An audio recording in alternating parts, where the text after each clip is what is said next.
ঢাকায় এসে এই ভুলগুলা প্রচুর পরিমাণে হয়। এই জন্য এই ভুলগুলা নিয়ে আমি আলাদা করে একটা স্লাইড বানাইছি। কি কি ভুল দেখো, আমি খেয়াল করে দেখছি ঢাকায় আসো আর যে কোনো একটা শহরে যাও, ধরো তুমি গ্রামে ছিলে এতদিন, তুমি ঢাকায় আসছো, তুমি যশোর শহরে গেছো, তুমি খুলনা শহরে গেছো, তুমি রাজশাহী শহরে গেছো, তুমি চিটাগং শহরে গেছো, তুমি বগুড়া গেছো, বা তুমি রংপুর গেছো, যেই শহরে যাও শহর তোমার কাছে নতুন। তুমি যেটা করবা, এখন তুমি ঢাকায় এসে বা ওই শহরে যে ফুটপাতের খাবার খাওয়া শুরু করবা।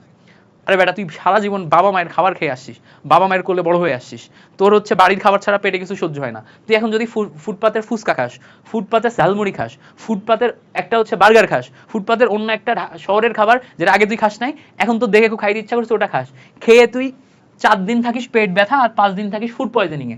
এই যে 4 দিন পেট ব্যথা আর 5 দিন ফুড পয়জনিং এ গেল, এই 5 দিনে তোর পড়াশোনাটা করবে কে? প্রতিদিন তোর পড়ার কথা ছিল 7টা করে টপিক, 5 দিন অসুস্থ, 5-7টা 35টা টপিক গ্যাপ, পুরা গ্যাপ। তো ফুটপাতের খাবার খাওয়া যাবে না। সবার আগে মাথার মধ্যে ঢুকাই ফেলতে হবে যে আমি যেই শহরে যাই ওই শহরে যে আমি ফুটপাতের খাবার ট্রাই করবো না, ফুটপাতের খাবার একদমই না। চান্স পর পর আমি যদি ঢাকায় সেট হই তারপরে যে আমি ফুটপাতের খাবার খাবো ঢাকায়, চান্স পর পর আমি যদি খুলনায় সেট হই তারপর আমি খুলনায় যে ফুটপাতের খাবার খাবো বা বাইরের খাবার খাবো, চান্স পর পর আমি যেই শহরে সেট করবো সেখানে যে তারপরে যে আমি বাইরের খাবার খাবো। এখন আমি এমন কোনো খাবার খাবো না যেটা কারণে আমি অসুস্থ হয়ে যাই। ডেফিনেটলি আমার প্রিকশন নিতে হবে যাতে আমার ডেঙ্গু, ম্যালেরিয়া, অন্যান্য রোগগুলোও না হয়। যদি সম্ভাবনা থাকে ওখানে যেই জায়গায় আছি সেই জায়গায় প্রচুর পরিমাণে মশা, ডেঙ্গু হতে পারে, ম্যালেরিয়া হতে পারে, পরিবেশ খারাপ, তাহলে আমার ওই প্রিকশনসটা মাথায় রেখে চলতে হবে। কোনোভাবেই এই টাইম লাইনে অসুস্থ হওয়া যাবে না। তোমার পক্ষ থেকে যতটুকু প্রিকশন নেওয়া দরকার ততটুকু তুমি নিবা। এরপরে যেও তুমি যদি অসুস্থ হয়ে যাও, এটা তোমার লাখ খারাপ, এটা তোমার লাখ খারাপ। বাট তারপরে তোমার সর্বোচ্চ পরিমাণ চেষ্টা করতে হবে তুমি যেন অসুস্থ না হও। আচ্ছা, এরপর আসো, ঢাকায় এসে তুমি নতুন ম্যাসে উঠছো, নতুন ম্যাসে এসে নতুন বন্ধু তৈরি করছো। নতুন বন্ধু, তুমি আসছো চিটাগং থেকে, তোমার বন্ধু আসছে খুলনা থেকে। খুলনা চিটাগং দুই প্রান্ত, করো গল্প, লাগা গল্প, জীবনে কত গল্প আছে সব লাগাই ফেলি। এই যে গল্প, এই গল্প তোমার অ্যাডমিশন টেস্টে মারা দিয়ে দিবে, কইরো না। পড়াশোনার বাইরে এখন নতুন করে প্রেম, ভালোবাসা আর যত জীবনের গল্প আছে সব বন্ধ।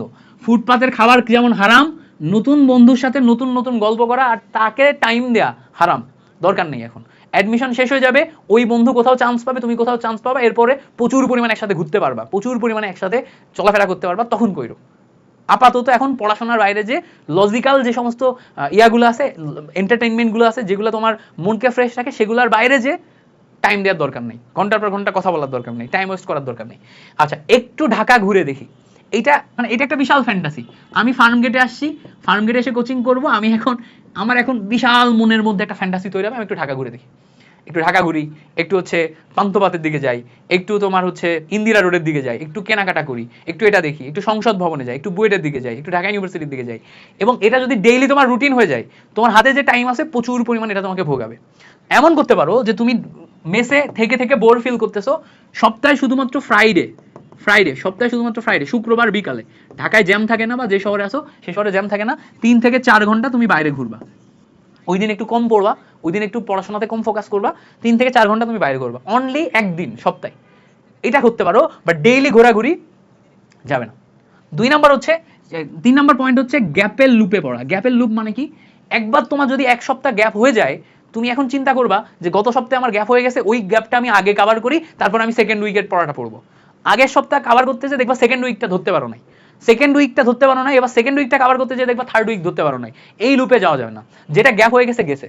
তুমি সবসময় কোচিং এর রুটিন ফলো করে ওর বর্তমান ডেটা কাউন্ট করবা যে আমি এই উইকটাতে আসি, এই উইকটা যেন আমি ভালো করে ধরতে পারি। বুঝো নাই মেবি? দেখো, first week, second week, third week, fourth week, fifth week, sixth week, seventh week. আমি বলি, ফার্স্ট উইকে তুমি খুব ভালো মতো পড়ছিলা, একদম 100% কভার। সেকেন্ড উইকে কোন একটা কারণে তোমার গ্যাপ হয়ে গেছে। থার্ড উইকে তুমি চলে আসছো, এখন তুমি এই জায়গায় আসো। তুমি এখন যদি চিন্তা করো আমি সেকেন্ড উইকে গ্যাপ করছি, এই পড়াটা আমি এই উইকে পড়বো, ভাই তুমি হিউম্যান, তুমি ইয়া না, মেশিন না। তুমি 2 সপ্তাহের পড়া কখনো 1 সপ্তাহে কভার করতে পারবা না। তুমি যখনই এই সপ্তাহের পর এখানে কভার করতে যাবা, না এটা হবে না এটা হবে, এইটার পরীক্ষাও খারাপ হবে, এটার প্রিপারেশনও খারাপ হবে, এটার প্রিপারেশনও খারাপ হবে। এটা তোমাকে ছেড়ে দিতে হবে। তুমি এখন ফলো করবা কোনটা? তুমি এখন এটাই ফলো করবা।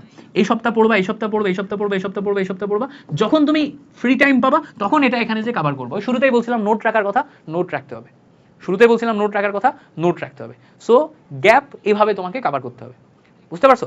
গ্যাপের লুপে পড়া যাবে না যে এই গ্যাপ এই উইকে, এই গ্যাপ এই উইকে, এই গ্যাপ এই উইকে, প্রত্যেক উইকে গ্যাপ হইতে থাকবে। একবার লুপে পড়লে প্রত্যেক উইকে গ্যাপ হইতে থাকবে। সো লুপে পড়া যাবে না। লুপটা ব্রেক করে তোমাকে কোচিং এর এক্সিস্টিং রুটিনের মধ্যে থাকতে হবে এবং ধরা ট্রাই করতে হবে সর্বোচ্চ পরিমাণে। আচ্ছা, এবার আসো, বন্ধুই তোমার সবচেয়ে বড় ক্ষতি করবে না বলতে শিখো। এই কথাটার মানে কি? তোমার বন্ধু বলতেছে এই বন্ধু চল বাইরে একটু ঘুরে আসি, এই বন্ধু চল ওই ফার্মগেটের ফুট ওভার ব্রিজের উপরে যাই, এই বন্ধু চল ওই খুলনা ইউনিভার্সিটির ওই জায়গাটা খুব সুন্দর দেখে আসি।